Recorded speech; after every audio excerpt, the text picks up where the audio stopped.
Welcome back to Precalculus. We are going to wrap up sequences and series and focusing today on, on the series part of sequences and series. So I'm going to start. We're going to fully answer this question in the next section in 9.2 as we get into arithmetic sequences and series. But we're going to kind of at least mention it today. Well, there's a guy named Carl Friedrich Gauss. Really smart little guy throughout his life. But around age 10, he really was known to annoy his teacher because he did his homework too fast. It was kind of in the one-room schoolhouse where teachers going from student to student, having different assignments for different ages, all in one room. And little Carl often did his work too quickly, came back to her and was wanting what's next. And so legend has it that one time she told him, just go and add 1 plus 2 plus 3 all the way up to 100. And surely that will keep Carl busy for a while. But he was able to just say 5,050 in just a few moments. So how did he do it? Well, like I said, we won't fully answer that question until 9.2. So come back for that one. But how could we even represent this? Is there an easier way to represent this without the ... that I kind of put there? Yes, and this is going to introduce us to the idea of summation notation, or often called sigma notation. You have this this capital Greek letter sigma, and there's a number of things you're going to do to it. Below, you're going to have something like this. The letter there, in this case, I use N. You know what? Let's not use N. N is okay, but probably the most common you're going to see is I. And this is really a great introduction to computer programming, of doing loops and having what we call iteration variables. And so I'm picking I here. Iteration starts with I. I is a common iteration variable. So this is not the imaginary I. We're not doing that right now. This is just a constant. You're going to see I, you're going to see J, you're going to see K, you're going to see N. Those are the primary ones, maybe L, that you'll see. So that is your start, and this is your finish, and this is something called your rule, or your equation, or the direction. So let me label all these again. This is your start. This is the finish.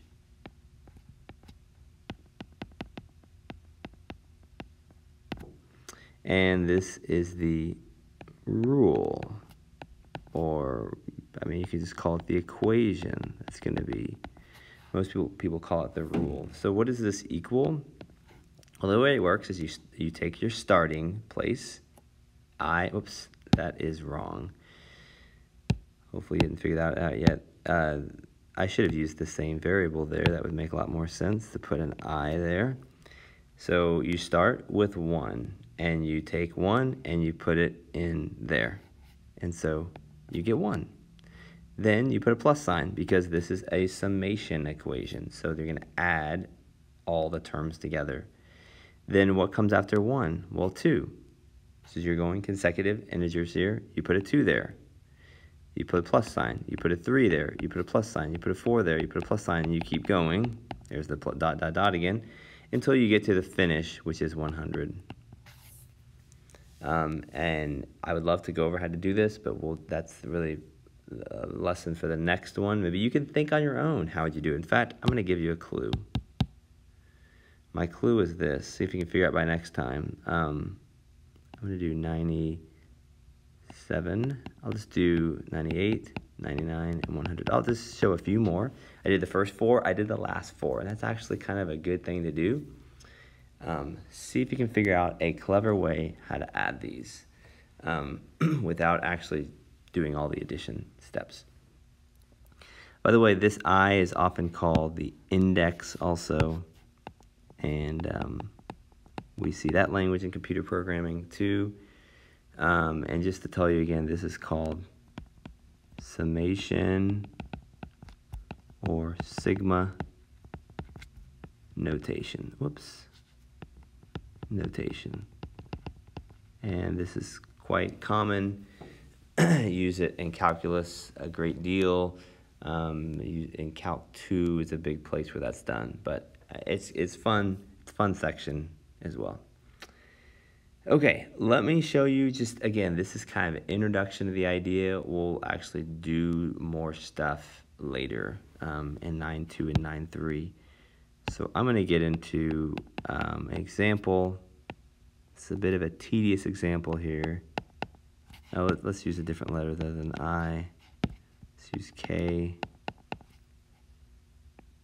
So that we actually have a number up here. Let's do plus 1. 3K plus 1. What is this going to be? Well, so if you weren't sure what I did in this one up here, this might make more sense. The first thing you do is you put a 1 in for K. Then you put a 2 in for K. And between every one you put a plus sign. Then you put a 3 in for K. Then you put a 4 in for K. How long do we do this? Forever? No, just until we get to 5. So we are spared much more of this by ending at 5. Okay, we add it up. What is this? 3 plus 1 plus 6 plus 1 plus 9 plus 1 plus 12 plus 1 plus 15 plus 1. Let's see what that is. 4, 10, 11, 20, 21, 22, 34, 35, 50. Wow, that's nice. I did not do this one in advance, so I hope that's right, but we'll have a way to check that later. So if I'm wrong, I'll find it in just a minute. You could do it that way. You might see some inefficiencies here, and let me just tell you you are permitted, so I'll say a better way.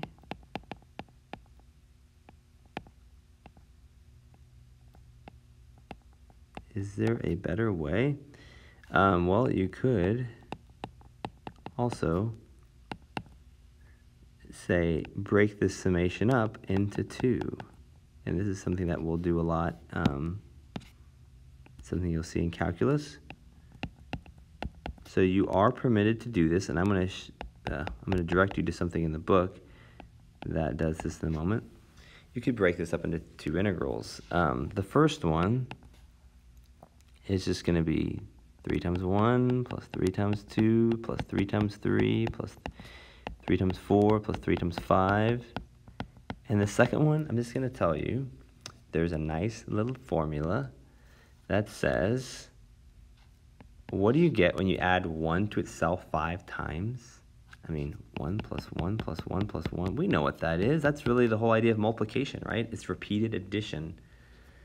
So this is going to be 5, because 5 times 1 is 5. So we end up with 3 plus 6 plus 9 plus 12 plus 15, which, by the way, is a nice looking arithmetic sequence that we'll get into next time, plus 5. So let's see if we get 50 again. 9, 18, 30, 45, 50. Yes, so it looks like I was right the first time. So let's kind of talk through this a little more, this right here. On page, the bottom of page 610 in your textbook, they have this idea, and we just talked about this in calculus recently. What is that equal to? Where C here is a constant. So if you add, if you're going to add, what this would mean is you're going to add C plus C plus C plus C plus C n times. So what is that? It's equal to Cn, right? That's what multiplication is. Multiplication is repeated addition. So NC's is NC or Cn. So that right there, formula on page 610, that will be useful to you. Also on 610, they give you justification for doing this, for breaking in a summation into 2. So you might take a look there at the bottom of 610. I don't think I really, well, there's one other thing I should go over to. One thing we could have done, maybe even another better way, and I'm going to change this one up this time. Let's say we are k equals 1 to 20. We'll make this 4k plus 9. Now this one would really take a while, right? 9 of these. You know what? We're not going to do 20 because we haven't learned something yet. So let's just stick with. Let's just do 3. Okay, so this would be. What I want to show you is this is the same thing as 4k. K equals 1 to 3 plus the summation k equals 1 to 3 of 9. And then you even could put the 4 out front of this. And that's another property they mentioned in there, and we do that in calculus as well. You could even put the 9 out here if you want. Just make that a 1. So this would be 4 times 1 plus 2 plus 3 plus 9. No, let's not do that. You could do this, but I don't know why I would. You could do that, yes. But let's just leave it as 9. So it's just 9 times 3. And you could do whatever with that. Okay, so that's just a couple of properties of summations. You can see that on the bottom of 610 in your text. And we're not going to delve that deeply into that this year. I would like to show you 2 more things before we wrap up this section. And these are kind of, let's see, let's start with this one next. This is in your book, page 614, number 86. And it is this, 1 over 1 times 3 plus 1 over 2 times 4 plus 1 over 3 times 5 .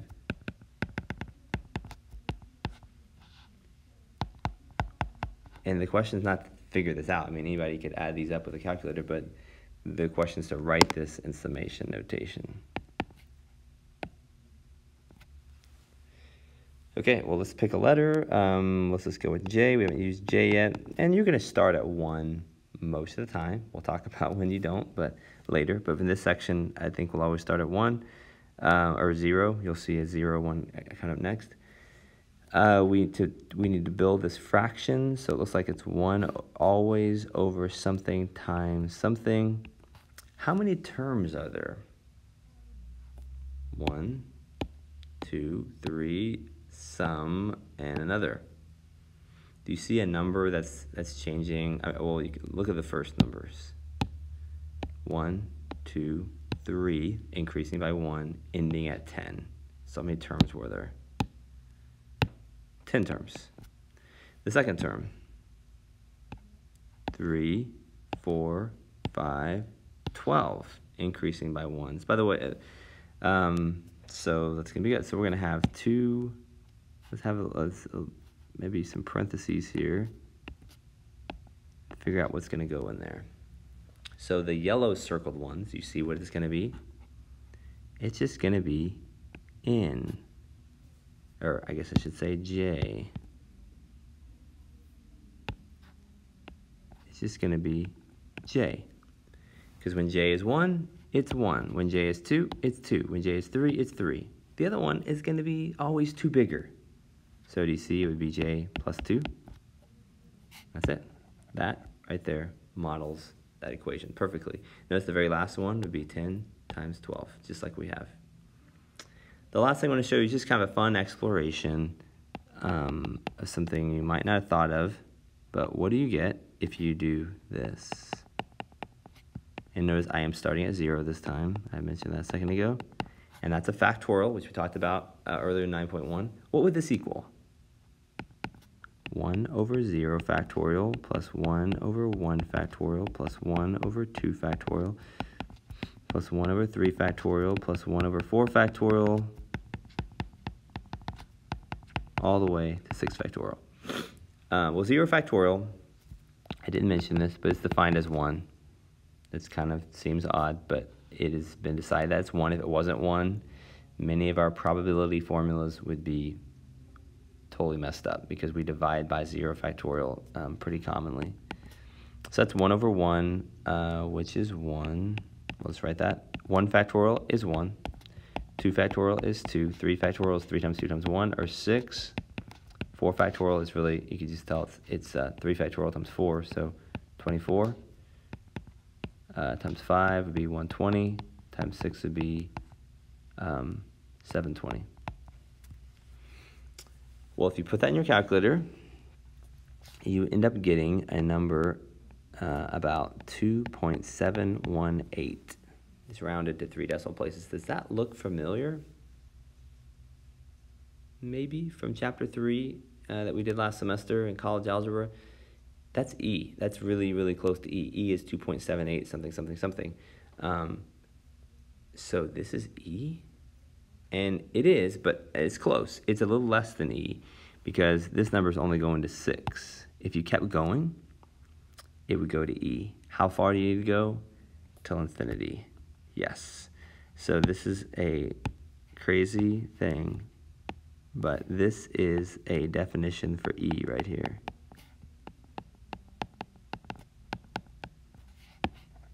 So you may be thinking, wait a second, I go to infinity and I stay about the same. Well, look, each one, if you were to keep going, is not contributing much. This is 5,040, I think. That's a tiny number. And when you did 1 over 8 factorial, it's going to be 1 over like 40,320. That's a tiny number. They get smaller and smaller. They're not contributing much. So this is really 1 plus 1. That's 2 already. 2.5, that's 2.5. 2.6 repeating, I believe. And this number is about 0.04. So we're about 2.7. This number is less than 1%. So maybe 2.708 or something.